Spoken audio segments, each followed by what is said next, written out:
Assalamu alaikum warahmatullahi wabarakatuh. Hordoftoota Nasratuu bakka fayyaana ga'ee keessanii jirtu. Alhamdulillahi rabbil alamin. Yaa obboleeyyanii maashaallah tabarakallah. Sarginaa wayii gaafa guyyaa sagalii qophaartu akkam silaa warra dubaan jirtan fa'i bareechaaf qopheessaa isiniin jedha ishee. Ay wallahi laazim ani guyyaa lama jechuudha. Tokko ergin sarginaa wayii kan dhaga'e baay'ee tokko natti dhagahame yaani dubaan dhibuun kiyya. Ammallee duraanii gaafa heeba kitaaba abdii geetaachoo guyyaa kana lama wallahi akka malatti dhagahame maandiri waan ta'e hin beeku otuudhuma akka dubaa yaani karaa hundaan qaxariin kun intolti bareedduudha baay'ee tokko garuu sababa namni baay'inaan hin jirre namni waan akka kanaa konsertii namni waa yeroo godhatu dubaay maan qofatti yaani please daraasitti illee godhadhaa yaa rabbi akkamatti kadibaanii nafas nan jedhe yaallu Bismillahirrahmanirrahim. Wallahi akka malee gammadi maashaallah tabarakallah. Rabbiin isaaf hataasisu hadaraa irraa nafinaa wallahi mucaan kun nama gaariidha. Ani wallahi maandire nama akkaan dinqisiifadhu naawwii kana. Fakkeenyaaf ijoolleen biyya alaa kanaa yeroo qabamanii gadi bu'anii wanni jarri hojjetan gosa biraati jechuudha. Achi keessa biyya keenyatti maaltu hojjetama minaamin jennaan kun achumaan karaarra ofirra deebi'a ammallee deebi'ee biyya namaa deemuudhaaf. Kun immoo bakka yaani yoo biyya keessa jiraatanis namni jireenya akka mucaa kanaatti tattaafatee asiifachi deemee dalagatee hojjetatu maandiri nama muraasaa jechuudha. Ani garuu nama asirratti miidiyaa kana irratti bare keessaa nama kanaawwii kana collee hin argine maashaallah tabarakallah. Hadaraa rabbii wallahi irraa hin hafinaa mucaa kana dhaqaa jajjabeessaa mucaani fuudhaaru arsii maashaallah tabarakallah. Akkasii wallahi akka malee gammachiise. Baay'ee tokkoon gammadee as ta'uu dhabuusaa qofitti natti dhagahame maashaallah tabarakallah maaliif rabbiin isaaf hataa'isu hadaraa rabbii bareechaati ijoolleen dubaay maasilaayyuu hin tolchanii hamma tokko bareechaa tolchaa fi isiniin jedha ishee obboleeyyan ayyituma as ta'e wallahi akka malee natti dhagahame na wallahi mucaan kun nama gaariidha bakka hin taa'u yaani hin dalagataa hin taa'abbataa wallahi nama collee nama kana wayin argineen maaliif yeroo danuu argaa jirtan yeroo kaanii mana uffataa yeroo kaan waan nagaduu bakka inuma hin taa'u jechuudha akka ijoollee kaanii rakkinaaf harka kennee illee hin jedhu namni immoo yoo taftaafate namni fakkeenyaaf yoo akka waqqaa waan yoo biyya alaa kana jiraatte malee waa hin arganne wayitti fakkaata ijoollee tokko tokkotti maal hojjechuudha hojiin hin jiru biyya keenya maal hojjechuudha isin jedhan keessumatti ijoolleen adeemanii galan atta dubartiin illee jechuudha fakkeenyaaf dubartiin kun numatu fuudhee ofii keenyaan ofirra kaayee biyya namaa deemuus waan kana hundayyuu ofirra kaayee malee yoo akka shari'aataati illee keessumatti dubartii islaamaa kan nu bulchu abbaa manaa keenyaati jechuudha otuma immoo bakka yaanii hin heerumtii hin jiraattii jechuudha dubartiin kun. Kanuma keessaa rabbi irkaa fuutee jechuudha fakkeenyaaf yeroo deemtee galtee bakka ammas maal hojjechuudha biyya keessa taa'anii minaamin bakka haasaan jirra haasaanu wallahi haasaa akkasii qofa annama biyya kana deemee biyya alaa kana deemee dhufee galee jechuudha asii maal hojjechuudha wajjin hin jiru namaan jedhu kana wallahi akka malee hin jibba maaliif yaani wajjii wanti dhibeen jiru biyyi keenya biyya itti hojjetanii akkaan jijjiiramuudha jechuudha nama beekuuf. Nama qaxaleedhaaf garuu namni keenya maal hojjechuudha yoo nagaddes yoo qottes yoo waan barbaadde hojjetteyyuu wallahi biyya mijataadha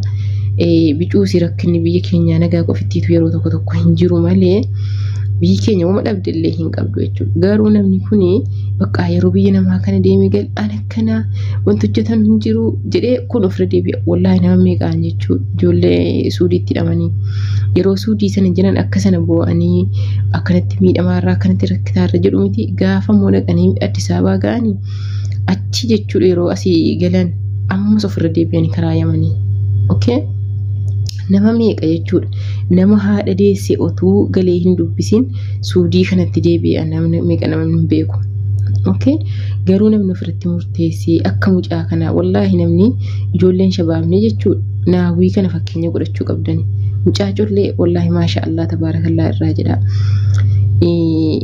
nama akkasitti jechuudha biyya isaa keessatti zanaafataa jedhee maashaallah tabaarakallaa jiraachuu jiru garuu taa'eetii miti yaani as fiigee achi fiigee amma sii danda'ame nagaddeetis karaan hundinuu hojiidha jo wallaahi hojiin hin tuffatamu kamiyyuu kun fakkeenya nan tokko sicha sii gallee qonnaa sicha sii gallee minaamin gona bakka yaani yoo qabaatte inshaallah nagadiis waan feeti yaani hojiin kamiyyuu hojiidha garuu ijoolleen keenya yeroo asii kaan hin tuffatanii jechuudha hojii tuffatanii bakka birrii bituu jarragatan kana qalbiin jara birrii si asii riyaala kan akkaanii galan qofitti jedhasaba kun immoo waa tokko biyyi namaa waan tokko wallaahi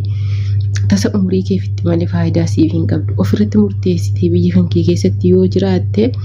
hojjettee kanan hojjedha kanan gochuun qaba jettee intini taate jechuudha wallaahi jireenya mijattuu jireenya bareedduu ajaa'ibaa siisanaaf taattee jiraatta kanaafuu jennaanii mucaa kana wallaahi naawwii jabal kana fakkeenya godhachuu qabdan yeroo tokkollee hattuun akka sanatti hattee qodaasaa meeshaa guddaa yaani okay jalaa balleessitee kanuma keessaa yaani inqinqamaa bakka nama gaariidha nama tattaafatu nama jechuuni nama makkanaate jechuudha keessumatti ilmoon dhiiraa yeroo isin akkasitti dalagattee tattaafattee jettu baay'ee tokko namatti tola nama colleedha kanaafuu wadaraa keessan irraa hin hafinaa warra dubaa hin jirtan hundi keessaniyyuu rabbiin ittiin isaa haa ga'u gaafa guyyaa sagaleeti inshallah rabbiin ittiin isaa haa ga'u irraa hin hafinaa silaayyuu naftanu akiid jiru dubaa waan akkana argannaan akka isin fiigaa baatan nun beeyna inshallah rabbii isinillee isallee ittiin haa ga'u nagaadhaan rabbiin bultii gaarii isaaf haa godhu wallahi maadiriyaan baay'ee tokko gammade wallahi baay'ee tokko namallee miidiyaa kanarraa nama adaba qabu jechuudha nama takka akka ijoollee kana fakkeenyaaf feemisiin tokko naa meeqa yeroo waa biyyuusii ta'e ganda namaatti bu'uu maal jechuu of tuttuuluu jechuudha mucaan kun kana hunda keessaa iyyuu hin qabu maashaallah tabaarakallaa nama adaba qabu jechuudha nama hojiitilleedha kanumaafii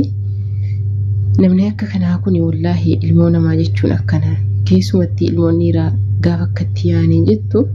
kun akkatti nama hunda biratti jaallatamaa ta'aa jechuudha garuu nan tokko miidiyaa kanarra dhufe afaaniin akka ta'e namatti darbee mikinaata malee ganda namaa intini jedhee gaafa wayii namallee hin qabu in jaallatamu nama biratti jechuudha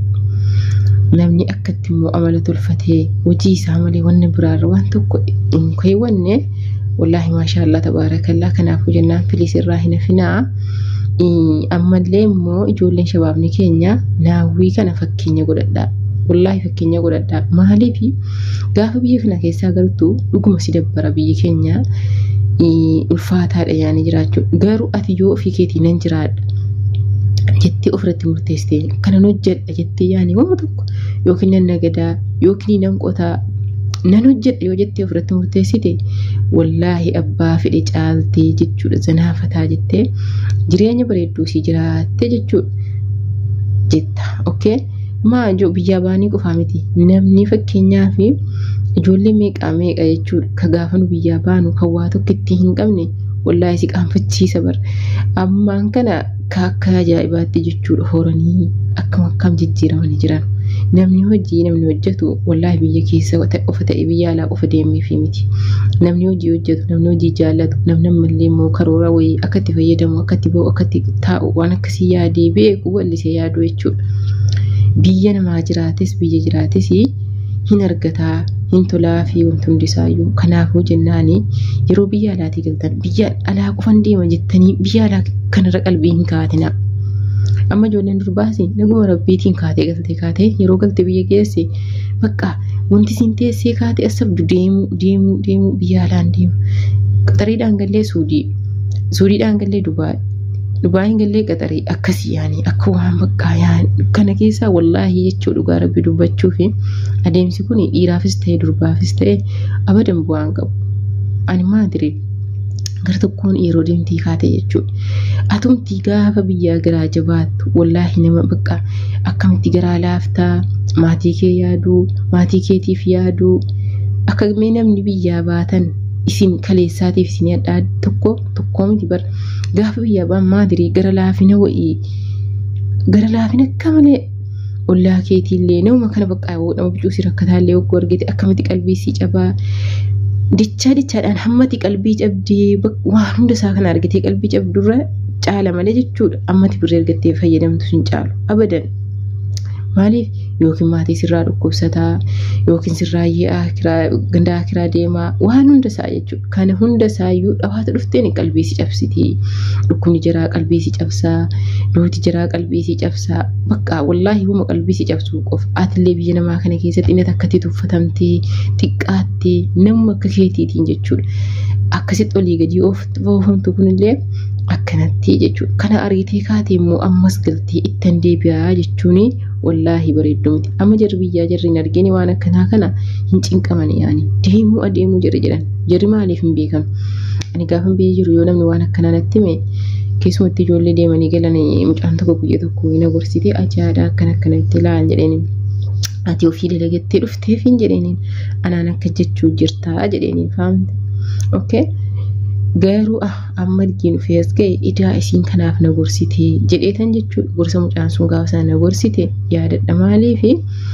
wallaahi hammati qalbii cabdu bakka biyya namaa kana gaafa dhayite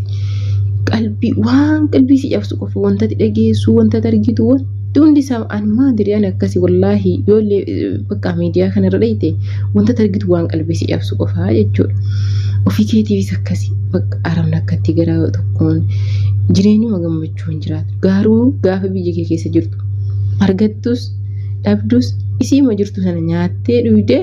wallaahi jireenya bareedduu siirti. Qalbiin kee illee raahaa qaba beektaa. Amma ijoollee biyya jiran nu amma biyyaa baane kuni